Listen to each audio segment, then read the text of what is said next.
Assalamualaikum warahmatullahi wabarakatuh. Perkenalkan, saya Siti Sarel Fitri. Pada kesempatan ini saya akan memaparkan proposal penelitian yang berjudul Pemanfaatan Lingkungan Alam Sekitar sebagai Media Pembelajaran terhadap minat dan hasil belajar IPA siswa kelas 4 sekolah dasar.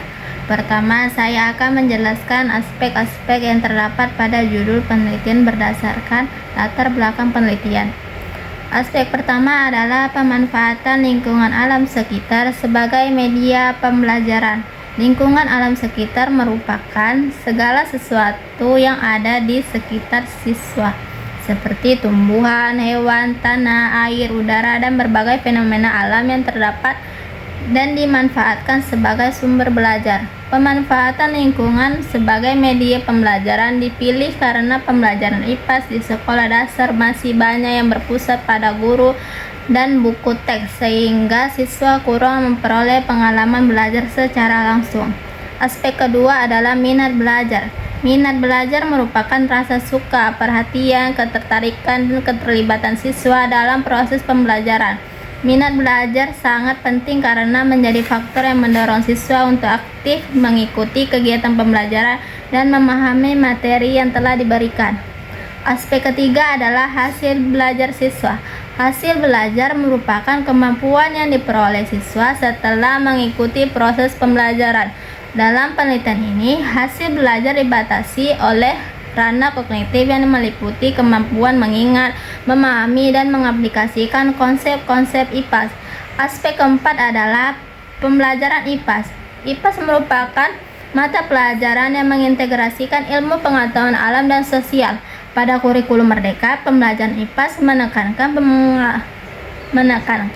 pengalaman belajar yang kontekstual dan dekat dengan kehidupan sehari-hari siswa. Aspek kelima adalah siswa kelas 4 di sekolah dasar. Dikarenakan pada fase ini merupakan sudah mampu melakukan pengamatan sederhana, mengidentifikasikan fenomena alam, serta menghubungkan konsep pembelajaran dengan lingkungan sekitar. Berdasarkan latar belakang penelitian, terdapat 7 poin penting yang mendasari penelitian ini. Pertama, pembelajaran IPAS masih cenderung monoton dan berpusat pada guru. Yang kedua, lingkungan alam yang kaya potensi belajar belum dimanfaatkan secara optimal. Dan yang ketiga, Islam mendorong manusia untuk belajar dari alam sekitar, tanda adanya kebesaran Allah Subhanahu wa Ta'ala. Keempat, minat belajar menjadi faktor penting dalam keberhasilan pembelajaran. Dan yang kelima, hasil belajar merupakan indikator pencapaian kompetensi. Keenam, kurikulum Merdeka menekankan pembelajaran yang kontekstual dan berpusat pada siswa. Yang ketujuh, diperlukan inovasi pembelajaran yang mampu meningkatkan minat dan hasil belajar siswa secara bersamaan. Selanjutnya, saya akan menjelaskan rumusan masalah penelitian. Rumusan masalah pertama adalah apakah terdapat pengaruh pemanfaatan lingkungan alam sekitar sebagai media pembelajaran terhadap minat belajar siswa sekolah dasar pada pembelajaran IPAS. Rumusan masalah kedua adalah apakah terdapat pengaruh pemanfaatan lingkungan alam sekitar sebagai media pembelajaran terhadap hasil kognitif siswa sekolah dasar pada pembelajaran IPAS. Rumusan masalah ketiga adalah seberapa besar peningkatan minat belajar dan hasil belajar kognitif siswa setelah diterapkannya pemanfaatan lingkungan alam sekitar sebagai media pembelajaran. Untuk menjawab rumusan masalah tersebut, penelitian dilakukan menggunakan pendekatan kuantitatif dengan metode eksperimen semu atau kuasi eksperimen. Desain ini yang digunakan adalah non-coefficient control group design. Penelitian melibatkan dua kelompok, yaitu kelompok eksperimen yang mendapatkan pembelajaran menggunakan lingkungan alam sekitar sebagai media belajar dan kelompok kontrol yang menggunakan metode pembelajaran konvensional. Penelitian diambil dari siswa kelas 4 SDM 14 ATS Bukit Tinggi. Populasi penelitian adalah seluruh siswa kelas 4 pada tahun ajaran 2026 sampai 2027. Teknik pengambilan sampel menggunakan profesi sampling. Tahapannya adalah menentukan seluruh kelas 4 sebagai populasi. Kemudian memilih dua kelas yang memiliki karakteristik hampir sama berdasarkan nilai IPA sebelumnya. Jumlah siswa yang relatif sama, sehingga guru yang memiliki kualifikasi yang setara. Setelah itu, satu kelas ditetapkan sebagai kelas eksperimen dan satu kelas lainnya sebagai kelas kontrol. Instrumen yang digunakan untuk memperoleh data terdiri dari 3 jenis. Yang pertama itu angket minat belajar yang digunakan untuk mengukur minat belajar siswa.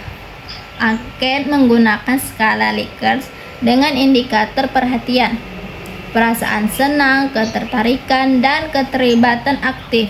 Yang kedua itu tes hasil belajar merupakan soal pilihan ganda yang digunakan untuk mengukur hasil belajar kognitif siswa pada level mengingat, memahami, dan mengaplikasikan. Yang ketiga itu ada lembar observasi yang digunakan untuk mengamati aktivitas dan keterlibatan siswa selama proses pembelajaran berlangsung.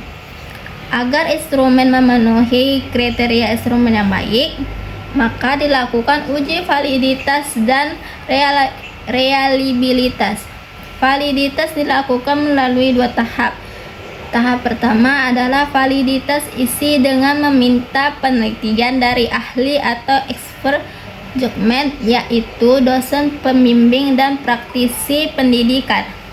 Tahap kedua adalah validitas empiris dengan menguji cobakan instrumen kepada siswa di luar sampel penelitian dan dianalisis menggunakan korelasi produk momen person. Setelah valid, instrumen diuji reliabilitasnya. Angket minat belajar diuji menggunakan alpha Cronbach, sedangkan tes hasil belajar diuji menggunakan rumus KR20.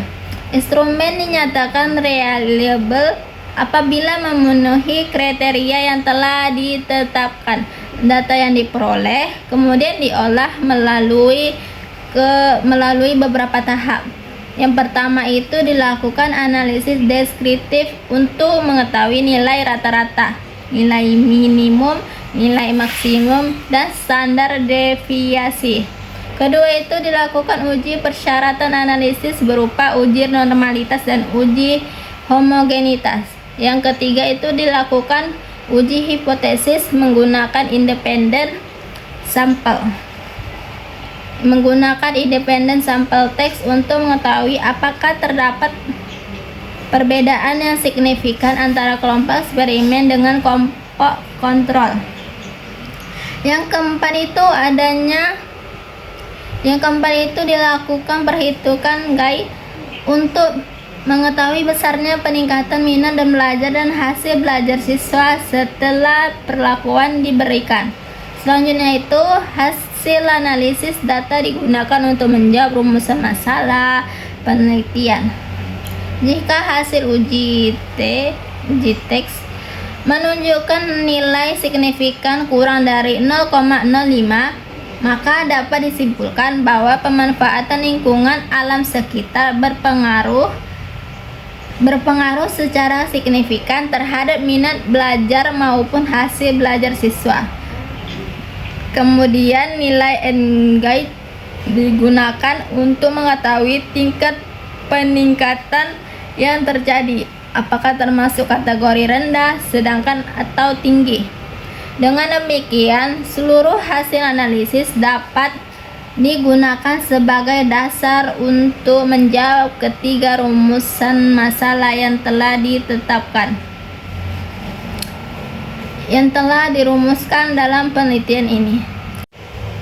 Demikian pemaparan proposal penelitian yang dapat saya sampaikan. Semoga penelitian dapat memberikan kontribusi dalam pengembangan pembelajaran IPA yang lebih menarik, kontekstual, dan bermakna bagi siswa di sekolah dasar. Terima kasih atas perhatian yang telah Ibu berikan. Wassalamualaikum warahmatullahi wabarakatuh.